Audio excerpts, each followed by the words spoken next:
tu peux te présenter? Oui, du coup, je suis Maësane. Je suis une jeune slameuse locale grenobloise et je suis également comédienne dans la vie. J'ai commencé le slam il n'y a pas très longtemps, en vérité. Mais voilà, c'est mes deux activités principales. Ça fait combien de temps que tu écris? Que j'écris, ça fait à peu près 4 ans que j'écris des textes qui sont exploitables, on va dire. Et j'ai commencé ça à la fac, quand j'étais entourée de plein d'artistes en fait qui, au lieu d'écouter les cours, écrivaient des poèmes. Du coup, moi, je me suis inspirée. Et franchement, je crois que j'ai lu mes premiers textes qui sont dans cet album dans le tram direction Brienne des Sports, quoi, vraiment la nuit dans les derniers trams. Donc voilà, il y avait une effervescence en fait en fac du spectacle. Ouais. Et pourquoi le slam? Bonne question. Parce que je trouve que le slam, c'est un bon mélange entre toutes les disciplines que je pratique, c'est-à-dire le théâtre, le chant et le rap. Et du coup, pour moi, c'était cool de pouvoir avoir un truc où je peux tout faire, parce que je sais que ce que j'écris, que ce que je fais, c'est genre anti-hip-hop. Et du coup, là c'est bien parce que je trouve que tu peux tout mettre et je peux me servir de tout, quoi. Tu as sorti un premier album le 1er décembre, Scandale. Pourquoi ce nom? Parce que déjà, l'album Scandale, il raconte plein de petites folies ordinaires. Ça parle quand même des violences conjugales, ça raconte plein de trucs qui sont scandaleux en fait. Et aussi parce que moi, ce que j'aime sur scène, et parce que je suis comédienne, du coup, c'est vraiment tout donner et être hyper transparente par mes émotions. Et du coup, je trouvais que Scandale, c'était hyper important de l'appeler comme ça parce que j'aime être scandaleuse en fait. Et tout montrer et qu'on peut tout voir comme une petite palette de couleurs. Voilà. Il y a un côté hyper émotionnel sur scène, dans tes textes, c'est hyper intime. Et du coup, est-ce que tu peux me parler un petit peu de ta pratique théâtrale? Ouais, carrément. Alors du coup, j'ai toujours fait du théâtre depuis toute petite. Et je me suis formée professionnellement à la fac du spectacle déjà à Grenoble et aussi au conservatoire en même temps. Et aujourd'hui, j'ai plus une formation de terrain. Je travaille dans une petite compagnie qui s'appelle Les Cueilleureuses d'Ivresse, où on fait des petits spectacles et tout. Moi, je fais partie de la compagnie en tant que comédienne, mais je gère aussi des fois un peu l'administratif et tout. Donc maintenant, c'est ce que j'aime, le terrain, là, et je vais où on m'appelle, quoi. Et je suis forte. Trop bien, j'adore le côté multidisciplinaire, c'est génial. Quelle est la part des émotions dans ton processus créatif? Comment est-ce que tu t'en sers? Comment est-ce que tu... Je trouve que c'est quelque chose à bien doser, que j'arrive pas du tout pour l'instant à bien doser, mais en tout cas c'est hyper intéressant. Je pense que ça a commencé surtout quand j'ai commencé à lire mes textes aux autres. Là du coup il y a eu une dimension émotionnelle, parce que moi quand je les lisais dans ma chambre, il n'y avait rien qui sortait. Mais aux autres déjà, je sentais que ça venait chercher des trucs profonds chez moi.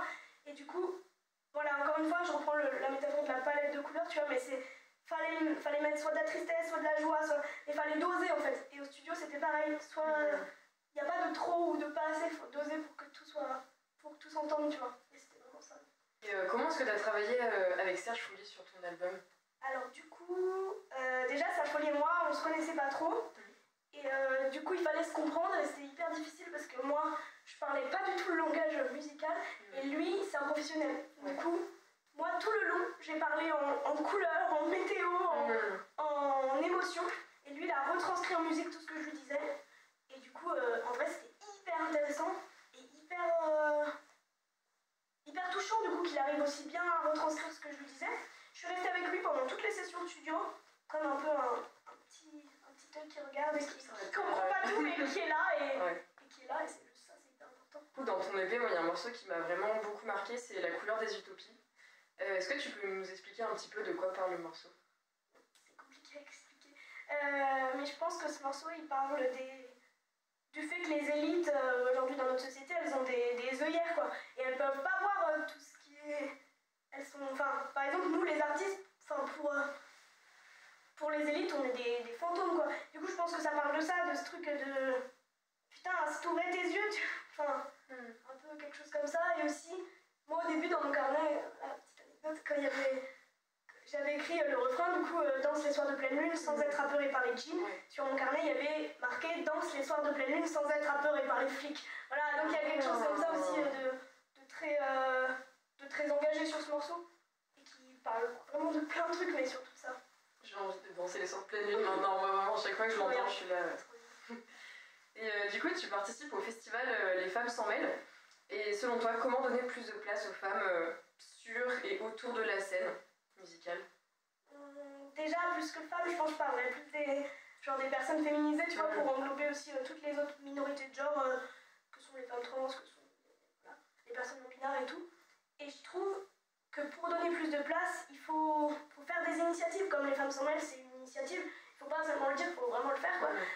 Mais aussi les open mic, c'est un milieu où les hommes ils font des concours de beat. Moi j'ai vécu énormément de sexisme dans les open mic. Pourtant je trouve que c'est une très bonne école, c'est l'école du freestyle, c'est l'école de la... on essaye et tout. Mais moi je me faisais tout le temps vocal. Du coup j'ai arrêté tout simplement d'y aller. Aujourd'hui je vais dans des trucs qui sont plus ouverts, comme par exemple le collectif SPM, là il fait à Grenoble des open mic en mixité choisie. En fait je pense que des fois du coup, faut savoir exclure les mecs cis quoi, et pour pouvoir faire un truc entre nous, se rencontrer aussi, c'est hyper important. Je pense que les femmes elles se rencontrent entre elles. Là par exemple tu vois j'ai rencontré Zao, j'ai rencontré Yoa, c'est hyper beau en fait de pouvoir ça tu fais les liens, après tu te dis ok ça pourrait être des connexions quoi.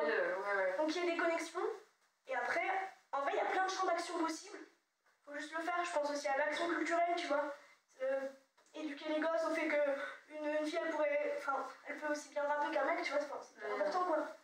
Voilà, c'est pas toujours évident. C'est pas toujours évident, mais en vrai, il y a tellement de trucs à faire qu'il faut juste le faire. Genre là, par exemple, je sais qu'à Bien-le-Bourgeon, tu vois, sur les 3 jours, les scènes, elles sont exclusivement féminines. C'est quand même un bon tremplin, tu vois, pour... carrément. C'est et super. puis la prog est hyper variée, hyper éclectique, il y en a pour tous les goûts. C'est super, et c'est ça qu'il faut, je pense, de plus en plus. Et à force de se montrer, on va bien finir par arriver. Partout, tout le temps. Bah écoute, merci beaucoup Maësane, et puis on a hâte de voir la suite. Bien, merci.